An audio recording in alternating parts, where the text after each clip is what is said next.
Nou ja, jy moet my nou maar verskoon as ek jou sê wat ek maak van die saak. Maar skryf is 'n onnodige risiko. Ek gee jou nou die geleentheid om gou geld te maak. Mens moenie dit net vir die geld doen nie, professor. Onthou, ons probeer die mensdom help daardeur.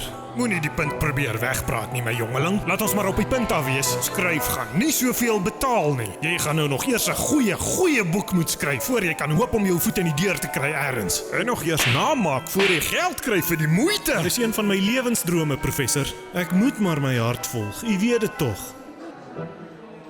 Goed, ek verstaan.